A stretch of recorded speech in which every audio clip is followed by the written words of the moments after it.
So Chris will maybe recognize this. He's a little bit young for this actual song, but where he's calling from is right near where this song is from, more or less. And if you're a rugby fan, then I know you'll all know the word Manchester. So that's where he's calling it from. Okay, so Chris Delaney, he's a life coach and an author, got a new book out. Chris, thanks for joining us today, man. How you doing? Yeah, really good, thank you. Really good. How are you? Very, very good. So, I'm curious to, thanks so much for joining us. By the way, it's about 10 o'clock at night over there, right?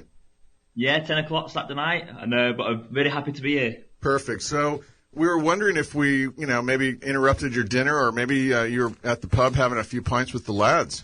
Well, I went out for food before, but then came back just to prepare for this show, yeah. Okay. Having a nice Saturday. Very good, very good. Well, listen, so, life coaching is something that's been around for a while. Anybody that's ever heard of Tony Robbins can attest to that. He's probably the head guru of that whole genre. But tell us a little bit about your background before you got into life coaching and what sort of led you down that road. Well, I left school with no qualifications, and I had this terrible, terrible list.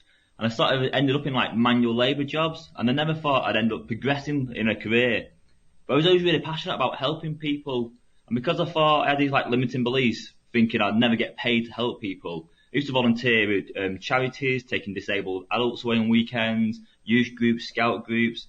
And I got really interested in how to motivate young people and how to increase people's confidence. So I started going on to like seminars, reading books, going on workshops, and just learned all these different skills. And then back in the workplace, the government had this like amazing scheme where you could get a qualification, and you could also get your forklift truck license. So you used to be able to like, lift up the pallets with a forklift truck. But the guy who taught us the course, he said to me halfway through the course, he said, Chris, like, you seem to be picking up really great. You're going to pass this course. But there's another girl on the course who was just like crashing into the pallets, nearly ran over the instructor a couple of times, and she just couldn't get a hand on it. She was really, really, really nervous. So I got off the truck one day when he said this, and I talked to her and I said, all you need to do is like take a couple of deep breaths, visualize yourself and relax. Techniques that I do with my clients now. And for some reason, it just worked with her. And she just got on the truck and started driving it really, really well. Then off the back of that, this guy offered me a job, tripled my salary, and paid, I think it was like £3,000, about $2,500 to train me up to be a forklift truck instructor. And wow. That was my beginnings into all this. So yeah, a bit of passion, but a bit of like luck as well. That's very good. Very good story. So, a lot of folks, their beliefs limit them. And as a result, they end up either not trying something because they're afraid, let's just call it fear, or they simply lack the confidence because, again, their fear of failure or something. That's one of the things that you really help people get out and to realize the options and the choices that they actually have, right? Definitely. And you sort of see all these people in your workplace, your friends, or if you go to any groups, and you think, God, they're really, really confident. Why are they confident? And I feel really anxious and fearful all the time. But the truth is that even me as a confidence coach, I go into certain situations and feel scared. Our emotions are like a roller coaster. They're always up and down throughout the day. And the trick is being in a situation and being able to control and choose what emotion you want to feel confident in those situations where you need to be confident. Because when you believe that you're anxious all the time, you'll live your life from that perspective. You'll see everything through the eyes of an anxious person. And when you focus on feeling anxious, that's what you feel, that's how you act. But if you focus on feeling confident and feeling relaxed and calm, then you'll start to act in that way. So it's all about changing people's limitations and giving them more choice, more confidence. And don't you feel that, what one focuses on, whether it's really good or really bad or really just neutral and nothing, don't you feel that what people really focus on is sort of what they attract and what ultimately really sort of presents itself? Definitely, yeah. Whatever you focus on, you feel, and you look through it all the time. So when I get a lot of spider phobics who come to me, and the reason they come to me after having a spider phobia for like 10 or 15 years isn't because they want to get over their phobia themselves, because they learn to live with it, even though they get really scared when they see spiders.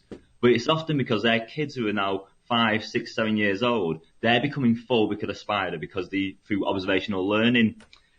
So when people come to me for that reason, I do this session, get them to cure the phobia, and then they feel like really, really confident. I ring them up a week later, and I say to them, how are you getting on now? Have you overcome your phobia? Are you feeling confident? And they go, I don't know, I've not seen a spider today. But these are people who used to look for spiders all the time, and that's why they were scared all the time. That's funny, man. And then the bonus of that is if they tell you they come back and they've taught all their kids to love spiders now as well. Yeah, definitely. But I love it. I love that phone call because like the penny drops just as you sort of saying that. It's really, really fun. Right. Well, listen, so as a life coach, you help people besides phobias of, heights and spiders and things like that. It's pretty important to focus a lot of, because most of us as adults have a career and we're always trying to improve ourselves and advance and that type of thing. Life coaches, as I think of it, and maybe you could clarify this for me, are folks that, just like a personal trainer, they're not going to do the exercises for you or tell you the magic ingredient, but there's somebody that to be held accountable to. Is that sort of what your role is for folks that are in sort of seeking your help with regards to hurdles they're trying to get over in business? Yeah, definitely. So like with the fears and phobias, I sort of use like hypnotherapy for those types of sessions. But people who've got like goals or business coaching or life coaching, it's all about getting people to reflect on their own practice, to see things from a different point of view, and to help them create their own options. But you're more like a soundboard, getting people to reflect on what they're currently doing and creating more options, more choices. Because people feel, especially when they feel limited in their life, they feel they've only got one path, one route. Where actually we don't. We've got loads of different choices, and it's up to you to choose what's the best thing for you to do. It's really, the beginning of your show was really interesting because you're encouraging people to go out and try new things.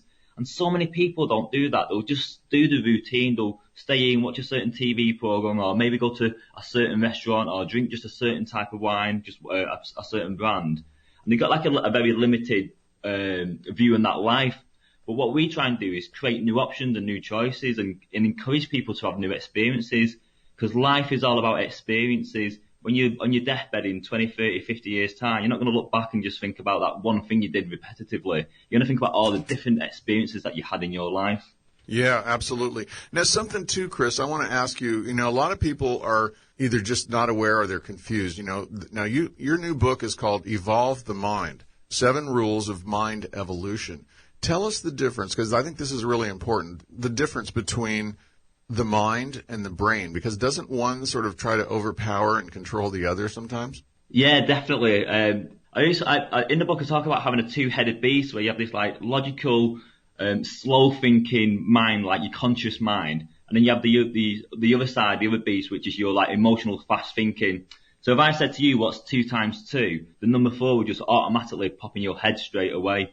If I ask you what's 1,223 times 54, it will take you a lot longer to work out that sum. You have to consciously think about it.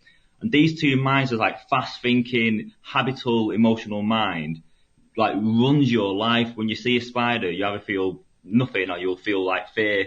If someone says to you, I don't know, are you going to Spain this year? And your memories of Spain are like really fond, you'll feel that emotion straight away. So your emotional mind like really controls you. What we try and teach people is to get the conscious mind to break that pattern, that negative habit that people have, and to create more choice. So it's these two minds that work together, and they also work quite separately as well. I heard someone say one time that I think maybe it's the ego in the mind or something, but the mind kind of gets used to these things, like you say, and they're familiar, and it will sort of convince you, like, oh no, you don't want to do that because you remember last time you kind of screwed that up, and your mind will kind of almost trick you in a way, and so you actually have to, somewhere in you, your core has to really accept the fact that no, I'm in charge here, and even though that's what you're saying, right, you kind of have an argument with yourself. Definitely. But that part of your mind is really lazy as well. So when it learns like one behavior or one way to react, that's what it does all the time. So the most common fear that people have when they do all the pose is public speaking. And when I meet clients that I work with, or when they do research on why people are scared of public speaking, it often goes back to when people are in high school and they have to stand up on stage in front of the whole class or the whole year and read a book like Romeo and Juliet or a Shakespeare play. And they struggle reading this book. The people in the class are like laughing and pointing. The teacher's looking at them in a really stern way. And they create like a really negative experience. Then years later, they go to a job interview and they've never been to a job interview before. So the mind always looks like a frame of reference. So a job interview equals public speaking. Public speaking equals that negative experience at school. So you think of a job interview and automatically feel nervous. And that's a situation that you've never been in before. And that's how your mind rewires negative behaviors to new situations that you've not been in. Interesting. So the term mirroring and modeling is probably a good advice for people that want to get off on a simple beginning of a track like this. And another way of putting it, I suppose, is fake it till you make it. I mean, if you have a fear of public speaking, you should just act like you don't. And when you get in that position, you should just sort of fake it, really. Modeling is such a great way to learn any new skill. If you're learning something like juggling, you can read the instructions in the book. You can go to a workshop, but if you imagine being a really good juggler and you stand like a really good juggler would stand and you have that positive self-talk that a really good juggler would do, you'll actually start juggling a lot better straight away. So modeling's a great thing to do, but what we often do is model negative people and negative behaviours. And what we want to do is actually find people that we aspire to be like and try and look at what they do physically and in their mind and repeat that yourselves, and you'll sort of get the same result then. Yeah, very good. Well, listen, we've got a few minutes left. Can you tell us a little bit about your book and how people can find out more about you online? Yeah, sure. So the book's on Amazon, so you can download it. I think it's on a couple of other book websites as well. But it's all about teaching people how their mind operates, why phobias, fears, and anxieties are created, and how your mind wires that in the brain so it becomes these automatic habits. And then I've got 7 massive rules that will really change that process. So it explains using loads of stories and loads of metaphors. It's not like a step-by-step guide. It's more on the intuitive level, but it tells you how to break down those habits, those barriers, how to interrupt that pattern, then how to create new responses. And we talk about that on a one-to-one level, from being scared of public speaking or having arachnophobia. But then the book progresses and evolves in itself. So it talks about having a life plan and how when you look at your life as a whole, you sort of intuitively know that part of your life ain't going well or parts of it are really, really fantastic. So loads of people feel fulfilled in life, but maybe not in the career, or feel fulfilled in the career, but not in their family life. And it gets you to sort of think and reflect yourself so you can put new processes in place to feel really confident with your life in general. Because the other thing as well, you get all these books about self-help and they say, set a goal, commit to it, and then you'll be successful. And it's not always true that. I know loads of people who set goals, who have committed to it, and they just don't, become successful because there's a lot of luck involved as well. I probably wouldn't be having this interview today if I didn't get that lucky break with a forklift truck instructor. And sometimes when you set goals and you don't get that outcome you want, you sort of get really disheartened. But life is about experiences, and that's what you should do, like you suggested right at the beginning, is go out and try lots of new things, and you'll make mistakes, you'll get it wrong, things won't work. Sometimes things will work really, really great. But life is about going out there with a positive outlook, a smile on your face, and try new things. There you go. I really like that. Well, that's great advice for anyone, really, because attitude sort of puts you on a trajectory for the altitude that you might acquire at some point. So, look up, think up, and move on up, as they say. Well, Definitely Chris, agree with that, yeah. Thank you so much for joining us today. Now, one last sort of thing. Now, a lot of folks that are listening might think that this whole coaching deal or this kind of thing is reminiscent, if you will, of some sort of, therapy or hypnotherapy or things like that, or psychology. But you've actually sort of come up with your own way of doing what you call fast therapy, so that way it sort of alleviates that fear or concern that people have that, oh, God, this is just going to take forever. I'm going to be doing this all year, and they're just going to take all my money. But you actually have a quick way of doing it, sort of. Tell us a little bit about that, if you could. Yeah, when I got into this, I was really passionate because sometimes to get over phobias, people used to take 10 sessions to get over a phobia. And I always wanted to have it you could meet someone straight away and have that session and make a massive change in their lives. So I use a mixture of therapists. So I use some of the Anthony Robbins stuff that you talked about before. I use some coaching stuff. I use some hypnotherapy, mindfulness. But what I found is the trick is that if you get people to think about a situation that they're scared of. So if someone's got post-traumatic stress disorder, get them to think of that situation that makes them scared, and then change their state. So get them, rather than feeling anxious, to just relax. You can get someone to relax dead easy. You can use mindfulness. You can get someone to imagine being in a relaxing place, yoga. It doesn't matter what it is. But when you relax your body, your heart rate changes. And when your heart rate changes, it sends a different signal to your mind. Because when your heart's beating erratically, you fire off that fight and flight mechanism in your brain. And that's when you're responding with that automatic part of your mind. And what you want to do is calm the body down first, so you then create a different response in your brain. Your brain slows down, the delta waves increase, and what you can actually do is take conscious control then. And when you've got conscious control over a situation, you might still feel a little bit anxious, but you've got that power to decide what you want to do. And I guide people at that stage through like positive visualization, through changing states, through like increasing positive emotions in their body, and getting them to have like a new reaction.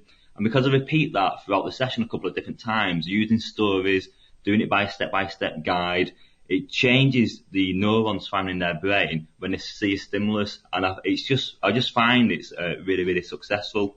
Yeah, well, it's working for me right now. I have to tell you, I've been listening and I'm slowing my breathing down and I'm being a little bit more mindful. And you're right. It just definitely has a sort of a calming feeling. It's very nice. So, well, great. Chris, I'm so glad you were able to join us. And thanks so much for sticking around late at night over there. And we will definitely have you back on the show. And I look forward to speaking with you down the road. I'd like to get some sort of side tips from you a little bit on some of these business ventures I got coming up. All right. Cheers. Thank you. Fantastic. Thank you very much. Bye for now. All right, then. Bye-bye. Thank you. Fantastic. Thank you very much. Bye for now. All right, then. Bye-bye. Thank you. Fantastic. Thank you very much.